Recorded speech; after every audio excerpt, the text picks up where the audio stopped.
Awesome. Let's go ahead and get started. Thank you so much for joining us today, everyone. We're really excited to be hosting a new training on Pragmatic Incident Command, which will help you get more out of your incidents and really embrace resilience. So before we kick off, here are a few quick housekeeping items. So we highly encourage questions. This is going to be a super interactive training. So feel free to pop your questions into the Q&A window and we will answer them in our live Q&A section at the end of the presentation. You can also feel free to raise your hand if you want to ask a question verbally. After the webinar, we'll be sharing this recording with all of you, so feel free to share that with your team as well. So with that, let's kick it off with some intros of our fantastic presenters today.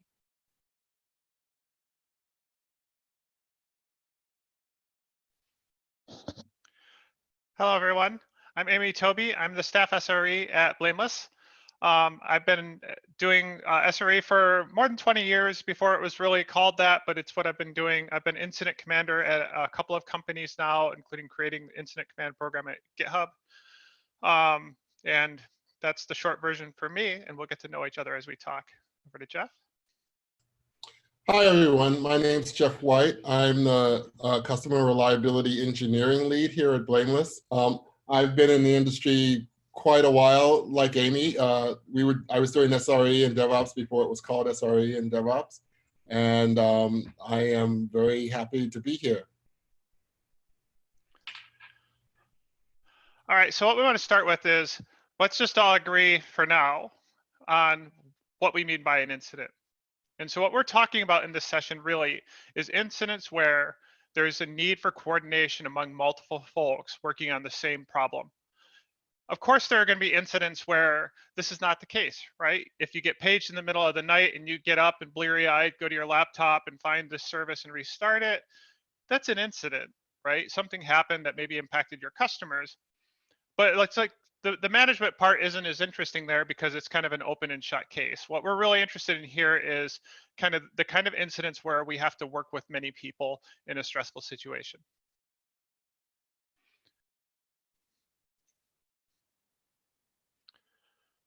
And so what we're going to go through is we're going to talk about first through the challenges of incident command. And so there's a bunch of different aspects to this, and these are just the ones that Geoff and I chose to talk about today. There's a lot of other more formal ways to look at this, but what we're really focused on is how do we get the skills that folks need, hopefully you need or already have, to manage incidents more effectively. So there's severity, ownership, observability, people management, conflict, and dealing with managers. And then the other one, which we kind of added just recently, is also kind of record keeping.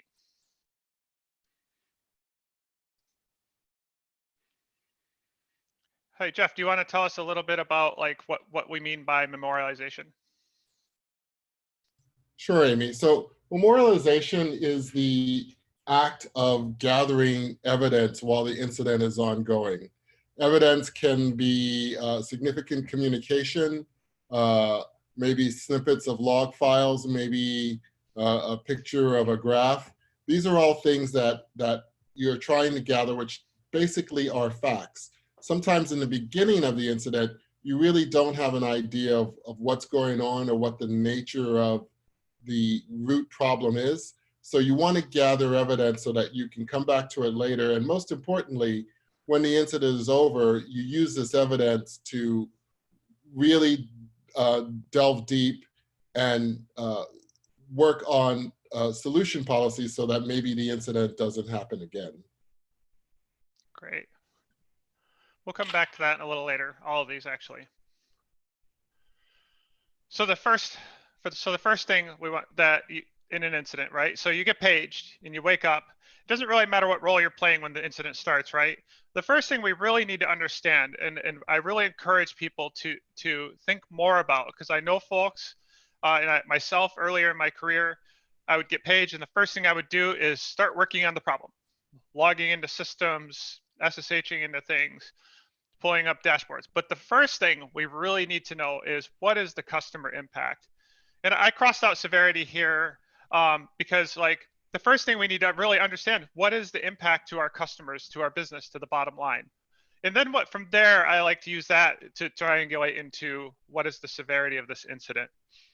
One of the things that's going to be really important to keep in mind as we talk through this is each of your organizations and in your lives, what you call a Sev-Zero and what I call a Sev-Zero are very different things. They have a lot in common, but what we're going to keep coming back to is what is the customer impact, because that's how you map from, you know, the signals you have in your technical systems back to one of those severities, which helps you drive what the response is in your organization.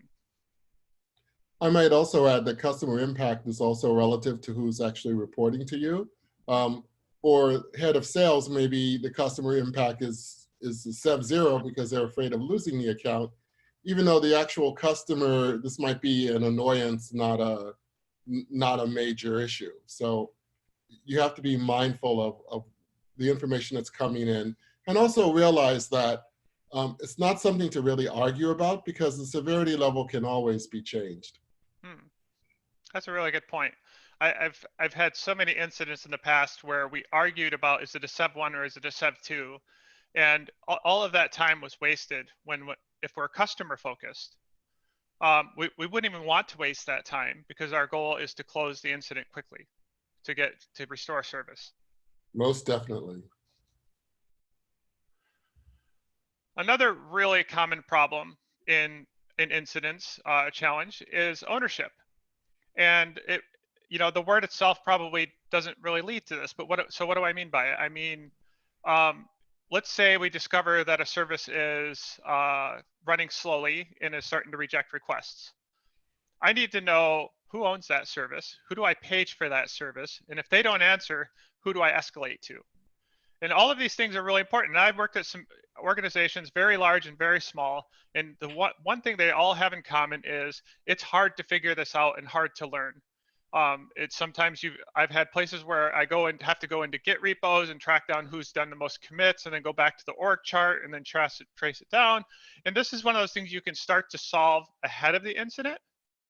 But during an incident, it's super critical to have just enough clues to be able to find that right responsible person to help drive the incident forward. The other thing that's kind of corollary, and we'll come back to this a couple times, is it's not just whatever we've identified as the problem, but also like what are the other services that might be affected that are connected to it.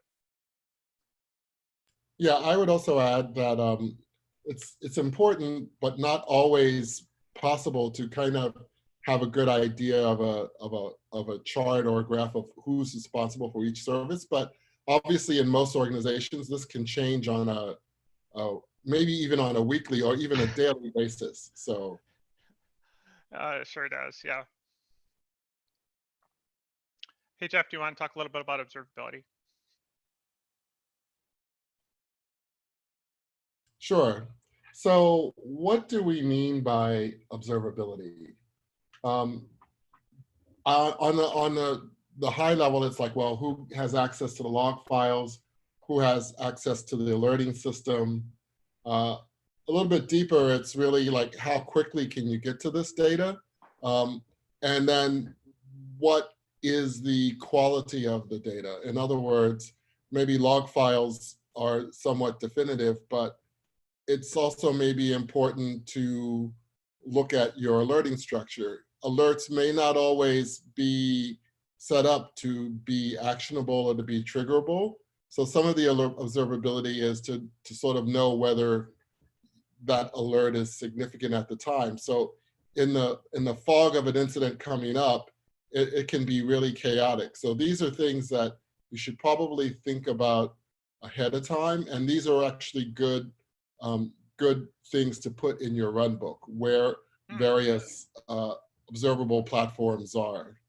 I feel like that's the most important thing to have in a run book is where are the dashboards, where are the logs, how do you get to them?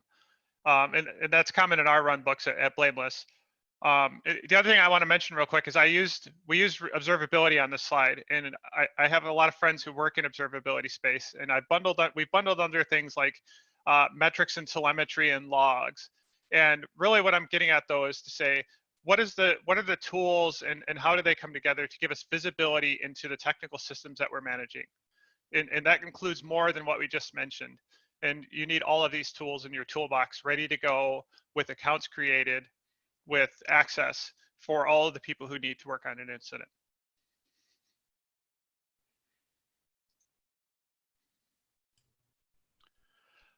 The other thing I mentioned a little bit under ownership is kind of people stuff, right? So we all have lives outside of work, or at least I hope we do. You know, given kind of the state of the times right now, some of us are at working from home and we're literally working all the time. But that's not usually the case, right? People go out to eat, they go out to see friends, they go out hiking. You know, I remember a story, it wasn't my story, but an infamous incident at a large media company that I worked at, where a critical edge service that made the whole thing tick went down, and they tried to page the on-caller, and they paged them again, and they paged them again, and it cost about 15-20 minutes in the incident timeline. And what happened was they didn't really realize the rules of engagement with being on call. There was a little bit of gap of knowledge there, and they were out hiking, and they were on top of a mountain. They had no reception. I think they had their phone with them. And it was only like when they started to come down and got a little bit of reception that they realized what would happen, and called in very late to the incident when it had already been escalated to other personnel. So this is that's like one example of things that happen with people that can be really challenging in an incident. And the other part is kind of making sure that people have connectivity. Do they have a Wi-Fi access point, or, you know, a LTE in their laptop? Do they have, you know, do they have all the authentication and stuff?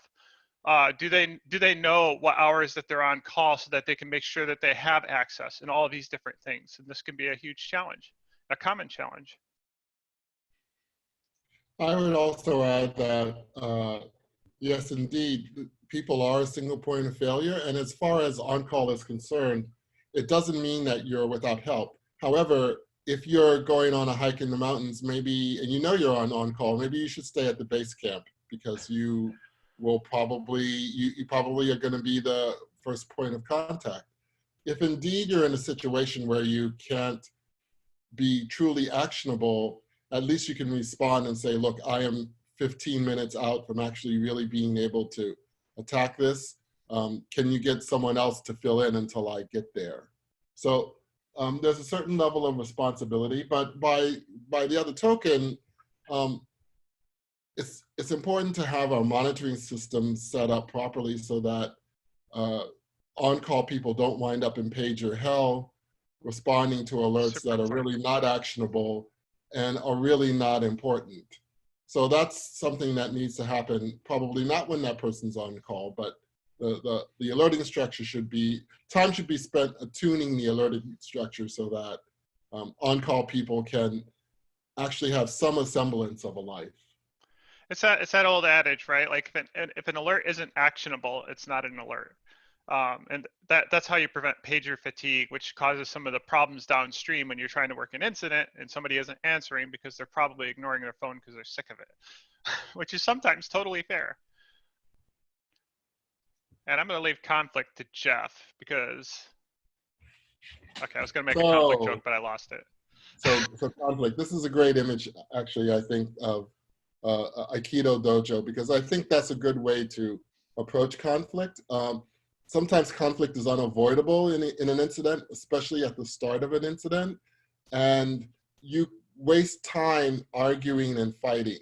Sometimes it's easier just to acquiesce in the moment, because if you are right, it's going to show up in the wash sooner or later. So I think maybe a better way to look at this slide is to kind of think about this as conflict avoidance. That doesn't mean that you should be totally passive, but just as the Aikido person in this slide is doing, sometimes when the attack comes, you can just deflect it or stand or move out the way and just let that energy go past and stay focused on what it is that you're trying to do, which is really trying to bring the incident to an end as soon as possible. I'm gonna have to disagree with you a little bit there, Geoff. Okay. In that, yes, it is sometimes best to deflect and stuff, but when you have a really strong idea of what the solution or what the answer, what the next steps are in an incident, it may be time to engage in conflict to move the incident forward. And we'll talk a little bit more about this later. Yeah. So a problem that arises a lot in incidents is managers. You know, and an important thing to remember is that usually they're trying to help. Again, we're going to come back to this about kind of some of the solutions, but I think the most important thing to remember is, you know, managers tend to carry a little bit more of the responsibility for the actions of their teams and for the systems that they own. You know, and so they have a little bit more fear activation when things are going down. They have a little bit more, they have to deal with their leaders having fear and curiosity about what's going on. And so, you know, they'll try to interject and to help, and that's sometimes really good. But the other side of that is that humans just kind of naturally follow our hierarchical models, right? Like we've all seen it in action. Most of us do it.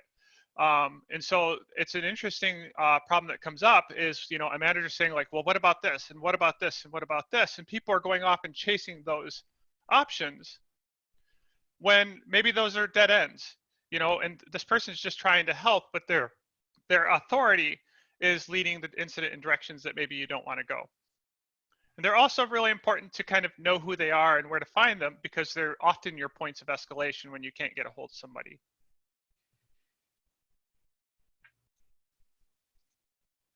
So I promised I'd only drop one big term on everybody here.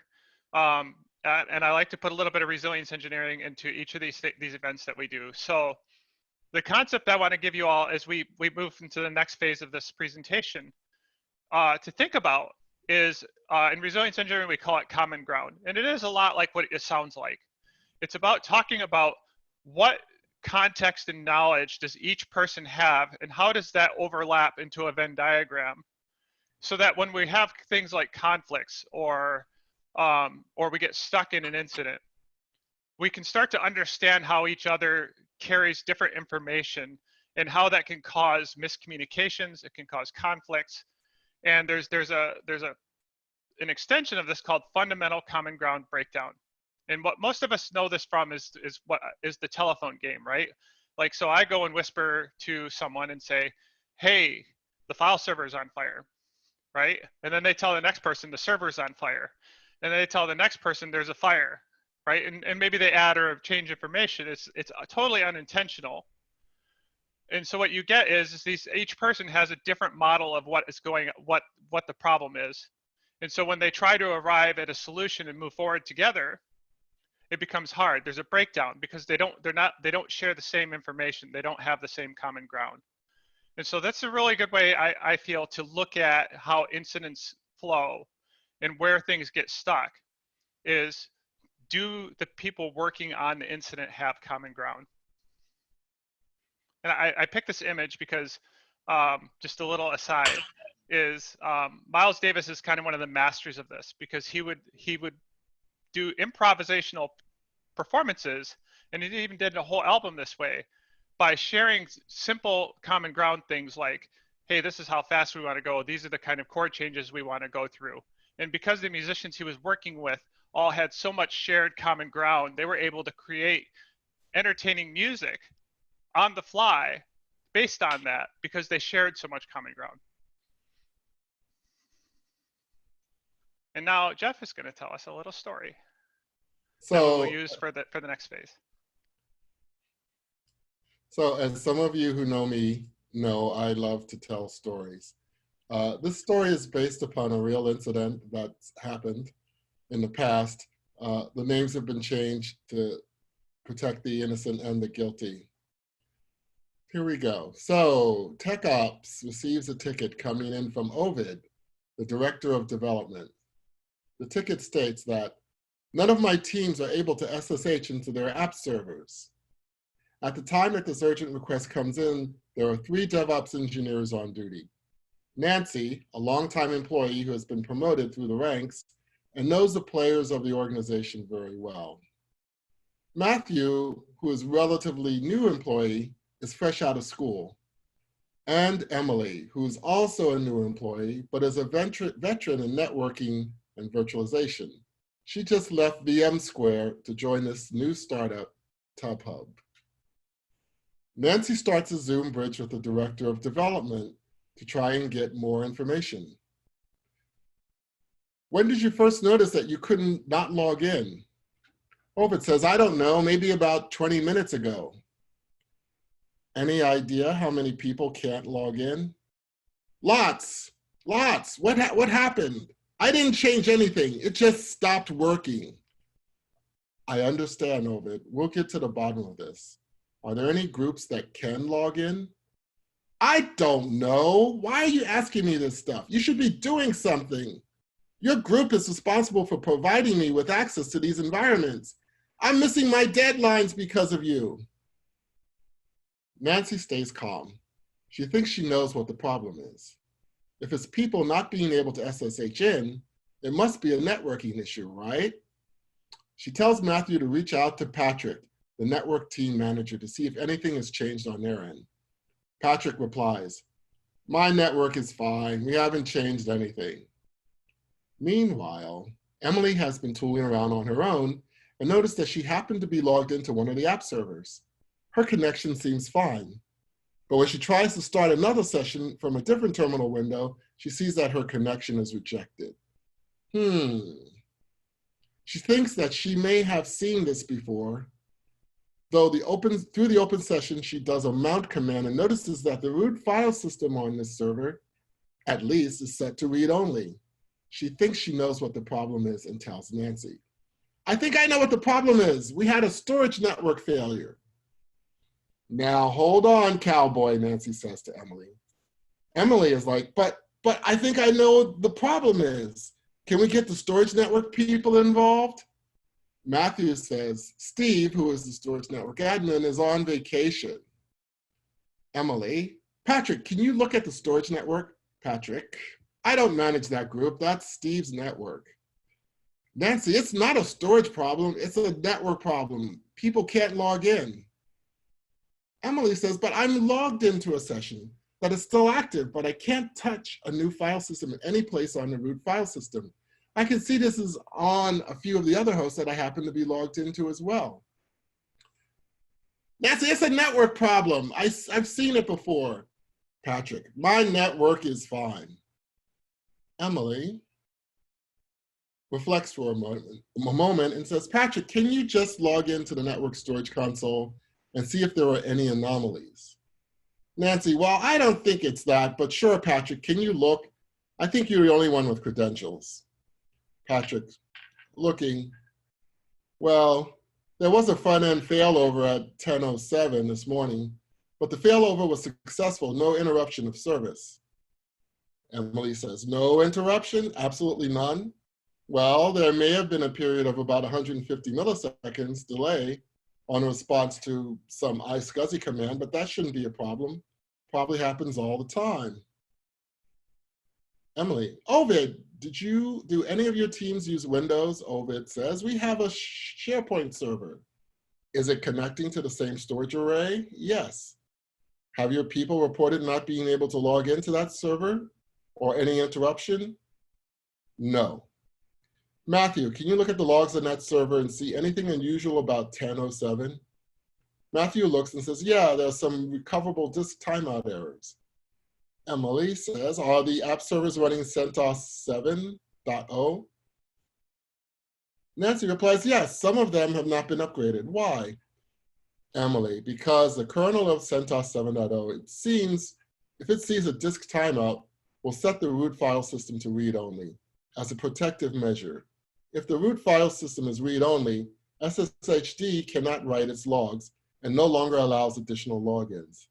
Sessions that are open remain open. However, so how do we fix this? So I'm going to stop right here, Amy. We can go on and talk about the fix. That was great, yeah. Of the issue. Right. So thanks, Geoff, for that story. And so what we're going to do is we're going to go back through these challenges we talked about again. But first, we're going to introduce a concept that if you take one thing back home to your organizations and implement it, I think the thing that's going to probably add the most value right away is to appoint an incident commander. And I'm going to let Geoff talk about that a little bit. So this is a structure that shows up a lot in IT. It's sort of based on the physical world incident commander structure, but it's a lot more, it's been simplified a lot. So at the top, we do have an incident commander. The incident commander's job is to run the incident, and the ultimate goal is to bring the incident to completion as fast as possible. When the incident is started, generally the person that's first paged is by default the incident commander. That doesn't mean that they have to remain the incident commander, but they are the initial incident commander in the very beginning. There may not be other people around, so they have to subsume all of these roles until people show up in the incident. As people show up, maybe you get someone who's a communications lead. Maybe there is a technical lead who's really sort of knowledgeable in this scenario that we just talked about. That might be it might be Emily, it might be Nancy. I feel like it was Nancy. Yeah, okay, so it was Nancy. But unofficially, right? Because these folks didn't have any of this in place. Right. You can tell by the way that they were arguing and calling each other cowboys. Yeah, but Nancy also was sort of the incident commander. I mean, she was giving directions and trying to coordinate it somewhat. We have a little dotted line here called scribe. That's often a person that's maybe not completely active in the incident. Maybe in this story, it might sort of be Matthew.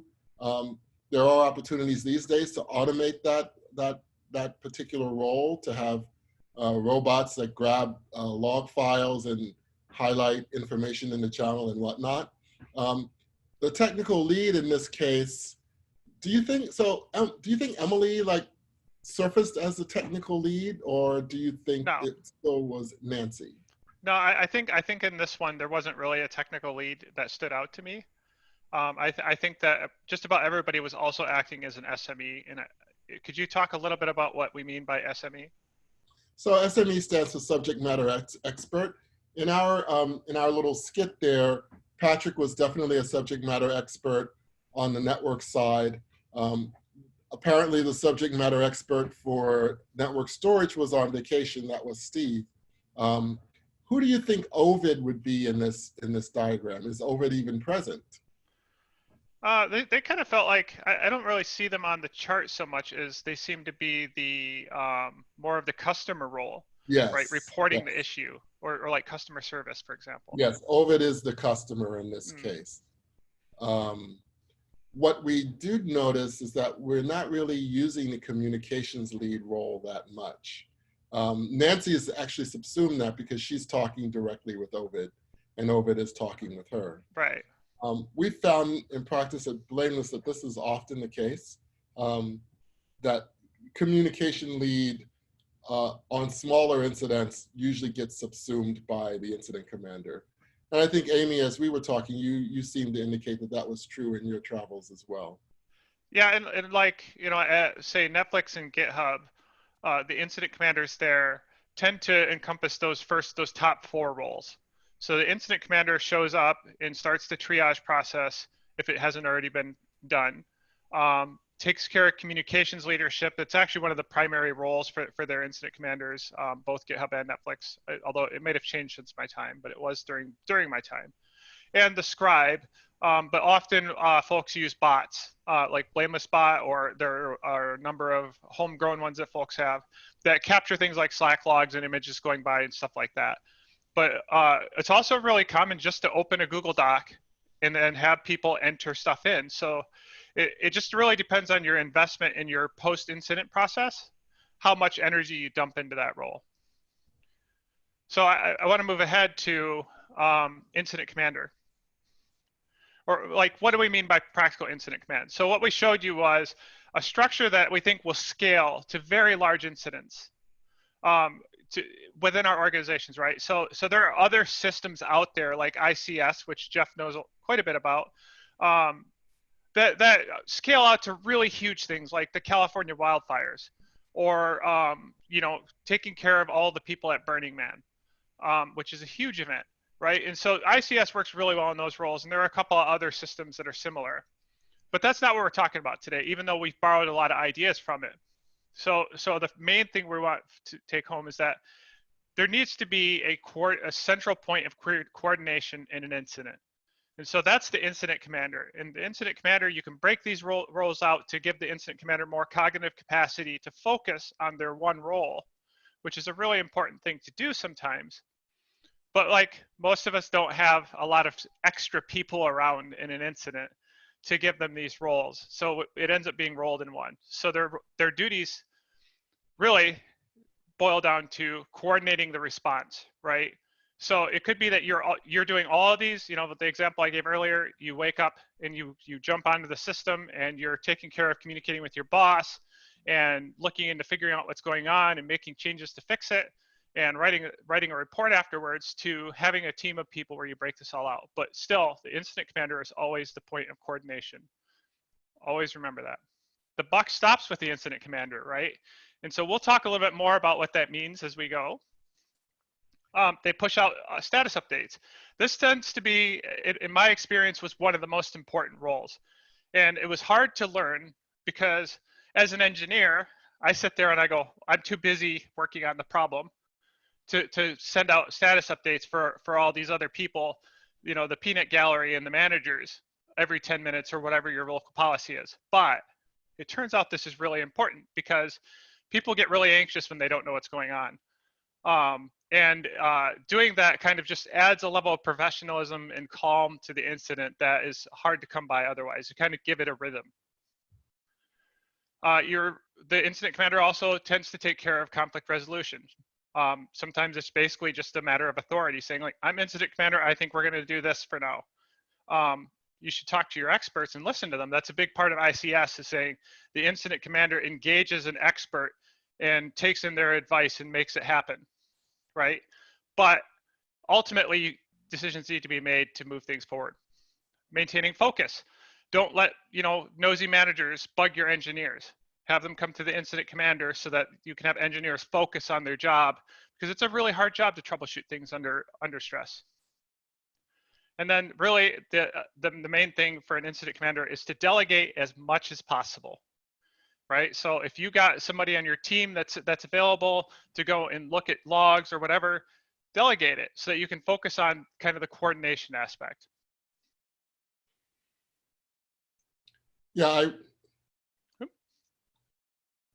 Yeah, I just want to add a couple things. I think Amy is spot on. When the incident starts, the incident commander is responsible for everything. Her life will be easier if, as people show up, she can delegate some of those functions so that she can primarily focus on a path towards the resolution of the incident.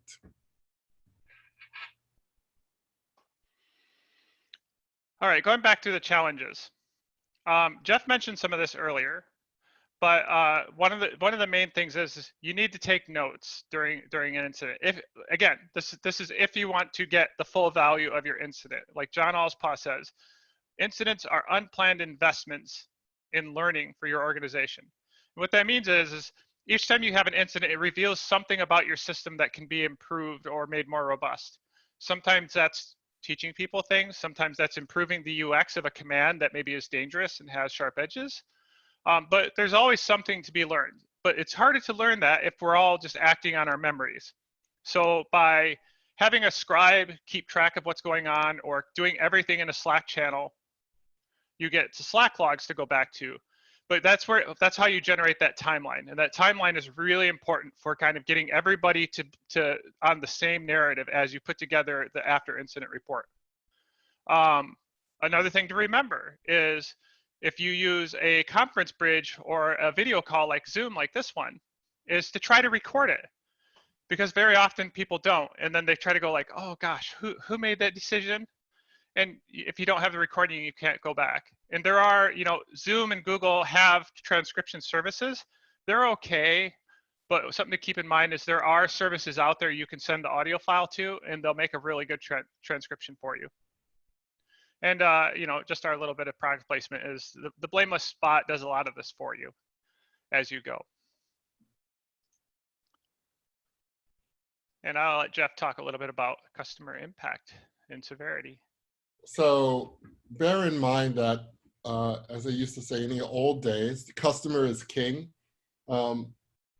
Customer impact really, or queen, yes. The customer satisfaction of the customer going through as little duress as possible is the prime directive. In other words, you want the incident to end as soon as possible. The after action reports and things like that are for the org's benefit, so that hopefully these kinds of incidents don't happen again. Bear in mind that severity means different things to different people. The head of sales who maybe sees this customer as a customer that's potentially going to churn, even though the incident doesn't seem to be pretty significant to you, he may or she may feel that it's a Sev-0 because they see their renewal at stake. The customer may think that it's not such a big deal, but what do? You don't argue about what the severity level is. You might want to look and see, well, how many customers are impacted? But generally the rule is that if someone, I tend to resist making things Sev-0 because if I make it a Sev-0, I have nowhere else to go. But you should probably negotiate it to a Sev-1, but rather than argue for 5 minutes about what the severity is, just set the severity so you can move on, because you can always change it later. ICs do make the call on severity with input from experts, but it's not worth arguing over someone outside of your group as to what the severity is, because you can always change it. And ultimately, if the outcome, if the incident is resolved in a timely fashion, the person who's pushing for this elevated severity is not going to worry. They're going to just be happy that it's over. And another thing I like to remind people is the severity level is really about what response you want to get from your organization, at least during the incident, right? Afterwards, you can adjust it and say, you know what, that was really a Sev-2. But when you're in the moment, and the reason why the sales folks are like Sev-0, Sev-0, Sev-0, because they want all hands on deck to fix this problem. But you don't necessarily want to do all hands on deck, because when every incident's a Sev-0, no incidents are a Sev-0. Exactly.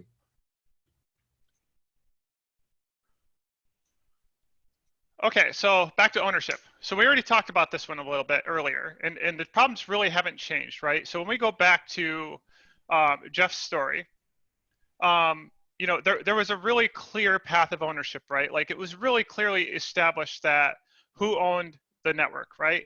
But there was a little bit of confusion about that, wasn't there, Geoff? Like about like who ultimately owned the solution. Well, Patrick it was clear that he owned the network, but he didn't want to take ownership for the storage network, even though he was probably the best person at the time to actually help in the situation. So sometimes ownership can be fluid. That's a really good point. The other one that I wanted to add, you know, as we're going through this practical side is, you know, there's the communication with stakeholders, right? So who really cares about this service, right? If it's, you know, the whole company's the grand service, like, you know, if Blameless spot is down, the whole company is going to care, right? But you know, there's also other kinds of things going on. Like sometimes you have external customers that care about the service, and we'll probably touch on this again, I think, in a minute. But you know, I've had incidents where I went on Twitter and said, I really need to talk to somebody at Atlassian right now. And, you know, and then the community helped out and found somebody, and we communicated over Twitter and then pushed the incident forward that way. And so it's important to kind of like be resourceful in finding the people you need to get the resources online to get the problem solved.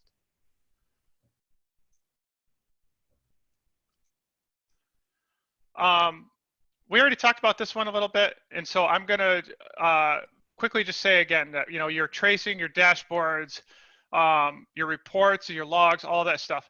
It's really important to have that set up ahead of time and to have some practice with using them to troubleshoot problems. But there's going to be times when you get people on board for an incident and they're going to go, I don't know what to do, right?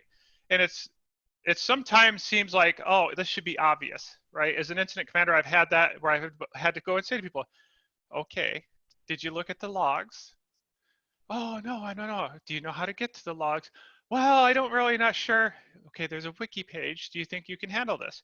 You know, like in being, again, driven toward the resolution and not so much toward like in the moment, you know, being like, you know what, you should know this stuff. If you work that out in the incident analysis and in the retrospective. It's guiding people to the solution. Again, we're going to keep coming back to that.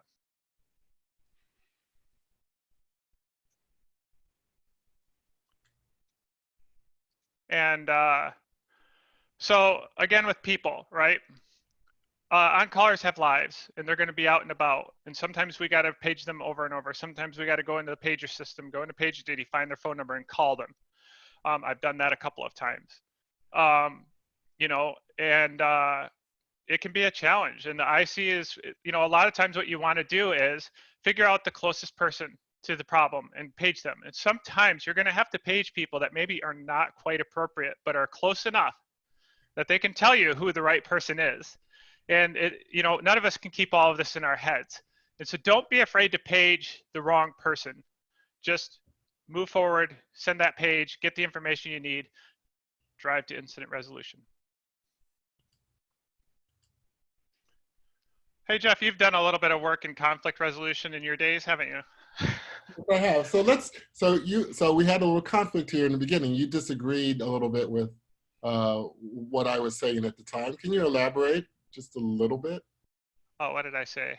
Oh, I was saying that sometimes you have to actively engage in conflict. Yes, indeed. So sometimes like in your story, when Emily held her ground and said, I think it's the storage, that was her engaging actively in conflict to drive to resolution. Right, but notice she didn't respond to Nancy's comment about like, hold on a minute, cowboy. She deflected that. She didn't match with that. She just held her ground, which you're correct, she did. And she just kept going with what she knew, and she went and did some research and presented some facts. So that's kind of what I'm getting at. Sometimes you can't respond to the snarky remark because it's just a waste of energy. And yeah, I think if I had been incident commander, in that situation, I would have said, Emily, can you please go and start gathering evidence for your theory? Nancy, what evidence can you get me to validate your theory? Right? As an incident commander, that's a really good way to kind of diffuse conflict happening over like, what is the problem? And to divide and conquer, right? Like chase both paths if you have the people available. Sometimes you can't, right? And then you've got to kind of get people to agree. And it's really good to lead with curiosity, ask for evidence, always ask for evidence. There's a book out there called Nonviolent Communication. It's by Marshall Rosenberg. It has a lot of really good techniques for managing conflicts, especially from the outside. So as an incident commander, it's very useful at times. The one pro tip I have for if you do decide to look into it is to also read about the paradox of intolerance, because it's really important to know about that, because sometimes you do run into kind of personal issues in an incident where people are cutting at each other because they have a history. And sometimes you need to identify that there's some intolerance going on and nip it in the bud. Yeah, so and I would also add, like me being a Burning Man Ranger, we learned very well how to do conflict resolution because unlike most law enforcement, we don't carry guns. So we have to really kind of use sort of Jedi mind tricks and conflict resolution to bring people out of direct confrontation. So let's go on to management. Yeah, like I said, managers like to help. And you know, they like glory a little too sometimes. You know, every manager is different. I don't want to throw them all in the same bucket. I'm very lucky to have a great manager right now. You know, but you know, that main thing to remember is that because they have authority, when they start getting involved in an incident, as an incident commander, probably the best thing you can do is message them privately, text them, DM them in Slack or whatever, and say, hey, I'm incident commander. I really need you to lend me your authority right now. because people are kind of going off in directions that we may not be productive. And how you do that is going to be really contextual to your organization, your relationship with that manager. But it's something when I learned to ride a motorcycle, was taught to me as lane commanding, right? You have to get into your spot as incident commander, and you have to hold on to the authority that you have, however much it might be, right? It might be that you don't have a lot of organizational authority, but as incident commander, one, that name gives you a little bit of authority.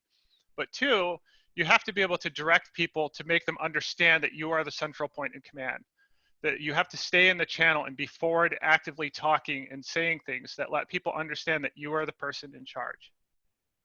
And it takes a little bit of practice to do this, and it feels weird at first. And work through that discomfort, and it starts to get easier. So with that brings us to Q&A.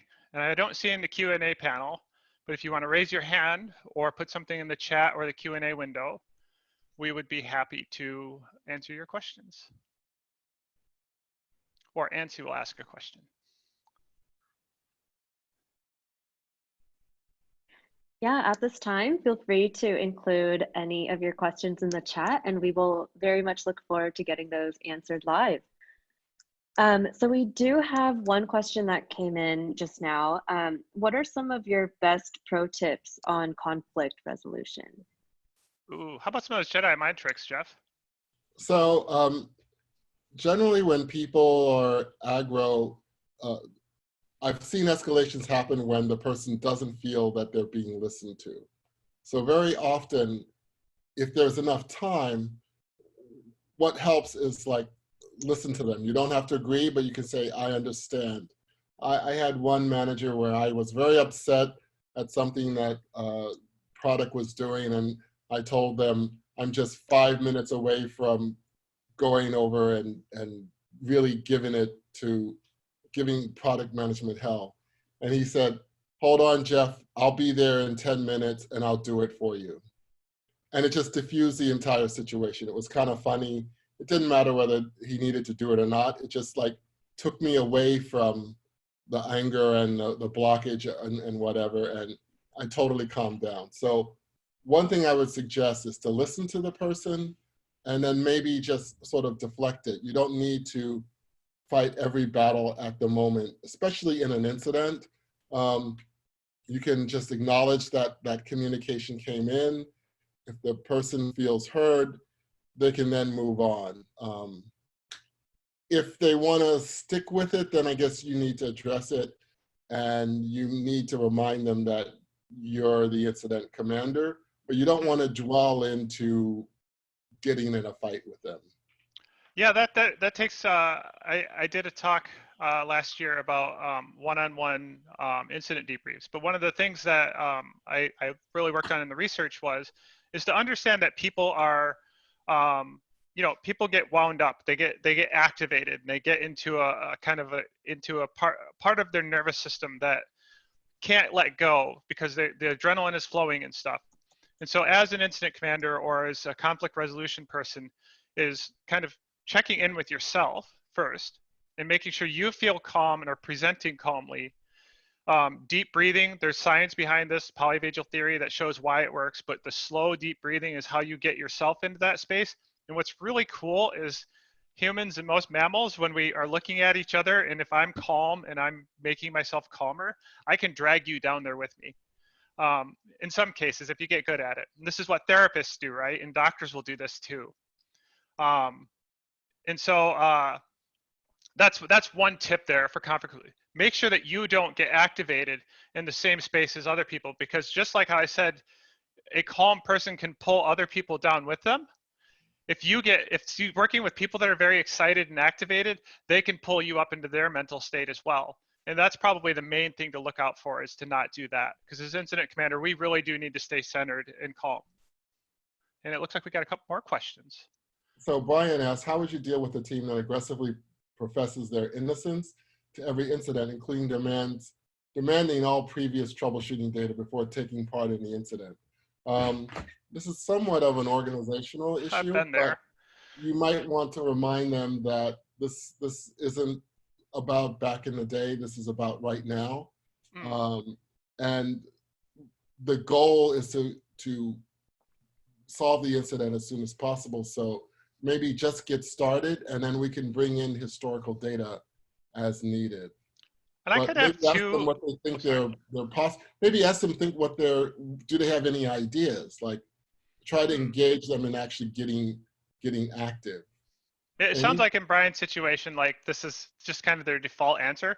Not us. It's always those other guys. Um, things that work.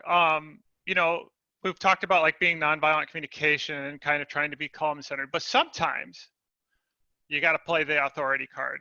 But if I have to play the authority card, I make a no because I hate doing it.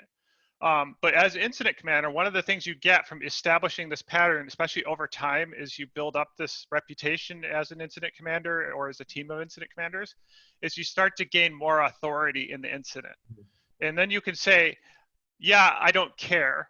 Show me some evidence that it's not you, but I still need you to go look. I still need you to go check your systems, right? And I have done this in a number of incidents. Like, I get it. You don't think it's you.